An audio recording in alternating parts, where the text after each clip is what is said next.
नमस्कार दोस्तों। पाकिस्तान ने अपनी इकोनॉमिक प्रॉब्लम्स को ठीक करने के लिए नए नए और अजीबोगरीब तरीके निकालने शुरू कर दिए हैं। बट ये तरीके अगर काम करते हैं तो बहुत अच्छी बात है, बट ये है बहुत ही अजीबोगरीब। जैसे आपने एक न्यूज़ सुनी थी ना, हमने कवर भी किया था इसको, कि पाकिस्तान ने रेड कारपेट्स को मना कर दिया है किसी भी ऑफिशियल इवेंट में।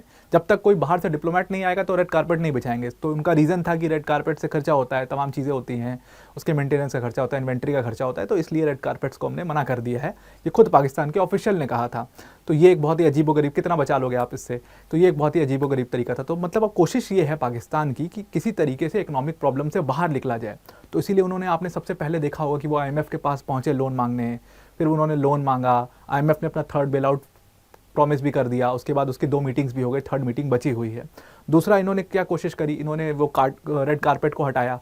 उसके बाद इनके जो पीएम हैं शहबाज शरीफ, उन्होंने विजिट किया कहाँ पर, कराची के अंदर में। कराची में सारे बिजनेसमैन से मीटिंग करी। उसमें हबीब ग्रुप के बिजनेसमैन ने कहा कि भाई आप इंडिया से अपने रिलेशंस ठीक कर लीजिए, तो हमारी थोड़ी ट्रेड जो रिलेशंस हैं वो बन जाएंगे, तो हम थोड़ा सा, हमारी इकॉनमी पटरी पर आना शुरू हो जाएगी इंडिया की हेल्प की वजह से।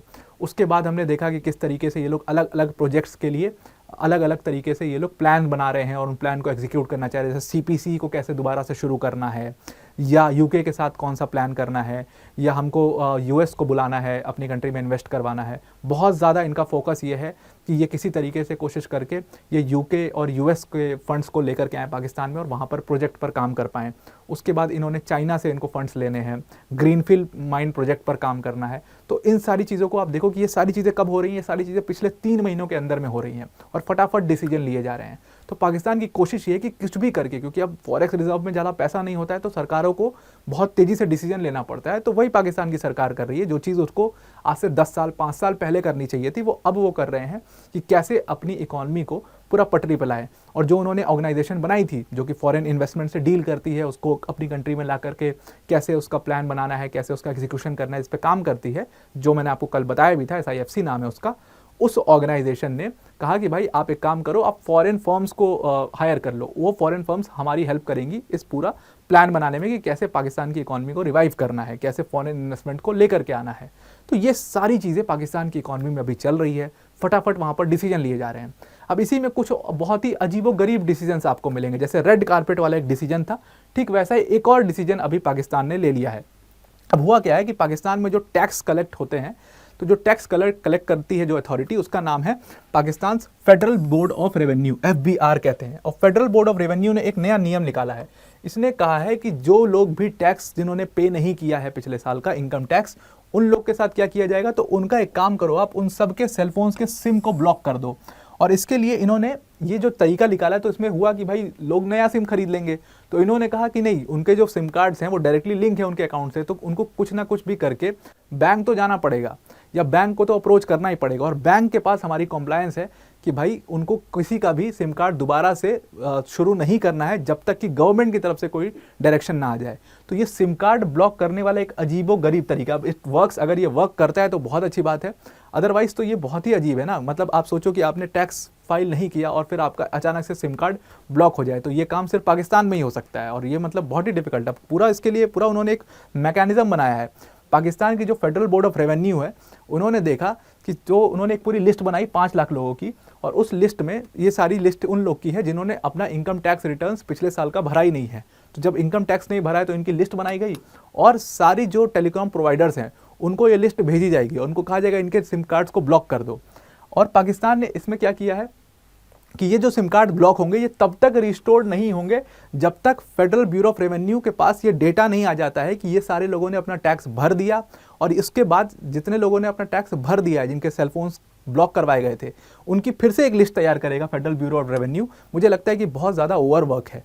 फिर FBR उनकी भी एक लिस्ट तैयार कराएगा और उन लिस्ट को फिर से टेलीकॉम प्रोवाइडर्स को भेजा जाएगा, और फिर उनके सारे सिम जो ब्लॉक कर दिए गए थे वो वापस से शुरू कर दिए जाएंगे।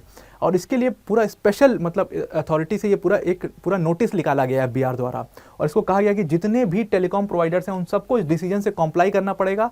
और जो उनके पास 5 लाख लोगों की लिस्ट भेजी गई है, तो जिस कंपनी के जो लोग सिम यूज़ करते होंगे, सब कंपनी, रिस्पेक्टिव कंपनीज के पास वो लिस्ट पहुंच गई हैं, तो उनको 15 मई तक उन सबके सिम को ब्लॉक करना ही होगा। और फिर ये जो ब्लॉक कर दिया जाएगा, उसके बाद क्या होगा, ये एक डिटरेंस क्रिएट करेगा। मतलब लोग क्या करेंगे कि अब इनकम टैक्स अपना भरना शुरू करेंगे। और पाकिस्तान की जो BR है, मतलब पाकिस्तान का जो फेडरल बोर्ड ऑफ रेवेन्यू है, उसने इसका एक पूरा डेटा भी प्रेजेंट किया। उन्होंने कहा है कि जब हम पिछले साल टैक्स कलेक्ट कर रहे थे तो हमारे पास 38 लाख रिटर्न्स थे, लेकिन इस साल जब हम टैक्स कलेक्ट कर रहे हैं तो हमारे पास 42 लाख टैक्स पेयर्स हैं। तो दैट मीन्स कि वो इंक्रीज़ हुआ है। और ये इंक्रीज़ क्यों हुआ है? उनके हिसाब से ये इंक्रीज़ इसलिए हुआ है क्योंकि हम काफ़ी ज़्यादा रिव्यू कर रहे हैं और लोग जो टैक्स नहीं पे कर रहे हैं उनके खिलाफ डिसीजंस ले रहे हैं, उनके खिलाफ एक्शंस ले रहे हैं। इसीलिए अब लोग ये डिटरेंस क्रिएट हो रहा है और लोग ज़्यादा से ज़्यादा टैक्स पे करने की कोशिश कर रहे हैं।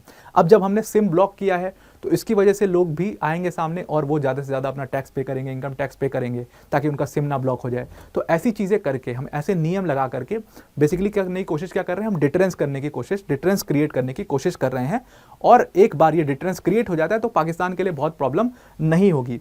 और जब ये लोग पे कर देंगे अपना टैक्स तो फिर इनके सिम कार्ड्स वैसे ही बिल्कुल बिना इनके कुछ किए वो ऑटोमेटिकली रिस्टोर कर दिए जाएंगे टेलीकॉम कंपनीज द्वारा।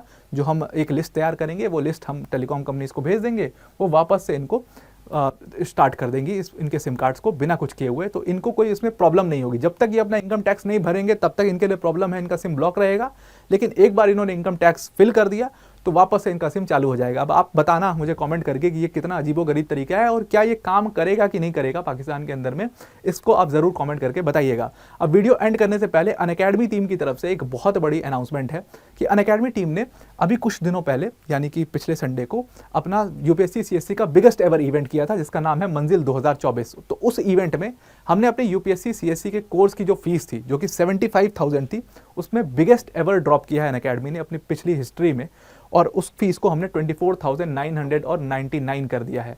तो आप 24,999 रुपये में, कुल मिला जुलाकर कहने की बात यह है कि आप 24,999 रुपये में हमारा UPSC CSC का कोर्स अवेल कर सकते हो, जहां पर आपको बेस्ट कंटेंट क्वालिटी और अनअकैडमी के बेस्ट एजुकेटर्स पढ़ा रहे होंगे। आपको सिंपली क्या करना है, डिस्क्रिप्शन में लिंक दिया, उस लिंक पर आप क्लिक करिए, वहां पर यूज कोड का ऑप्शन आएगा, वहां पर मंजिल 24, इसको कैप्स में आप टाइप कर दीजिएगा, आपको डिस्काउंटेड ऑफर शो होने लगेगा। उसके बाद आप अनअकैडमी पे सब्सक्राइब कर सकते हो। अब सब्सक्राइब करने पर आपको क्या क्या मिलेगा? इसमें आपको ढेर सारे बैचेस मिलेंगे। अगर आप इंग्लिश बैच में पढ़ना चाहते हो तो आपके लिए आरंभ बैच है हमारा, जहां पर Mrinal sir, Sudarshan sir, Siddharth sir, Prateek sir जैसे टीचर्स पढ़ा रहे होंगे आपको। अगर आप सिर्फ इंग्लिश मीडियम के स्टूडेंट हो तो आप हमारा ट्राइम बैच ले सकते हो, जहां पर सरमत सर, चेतन सर जैसे टीचर्स हैं। अगर आप सिर्फ हिंदी माध्यम में पढ़ना चाहते हो, हिंदी में कंटेंट भी चाहते हो, तो आपके लिए सबसे बेस्ट है लक्ष्य बैच, जहां पर अनुज सर जैसे टीचर्स, मधुकर सर जैसे एक्सपीरियंस फैकल्टीज आपको पढ़ा रही होंगी। और उसके साथ साथ हमारे पास कई सारे ऑप्शनल के भी बैचेस हैं, जैसे PSIR, ज्योग्राफी ऑप्शनल, ये सारे ऑप्शनल प्रोवाइडेड हैं। आप लिंक पर जाइएगा, आपको ये सारे कोर्सेज शो होंगे। तो 24,999 रुपये में आपको ये सारे कोर्सेज प्लस ऑप्शनल, जो भी आप ऑप्शनल लेना चाहते हो, वो सारी चीज़ आपको प्रोवाइड की जाएंगी। तो it is very affordable offer. जल्दी से जल्दी हमारे कोर्स को सब्सक्राइब कर लो। ये आपके लिए कोर्स जो है वो लिमिटेड टाइम पीरियड तक ही है।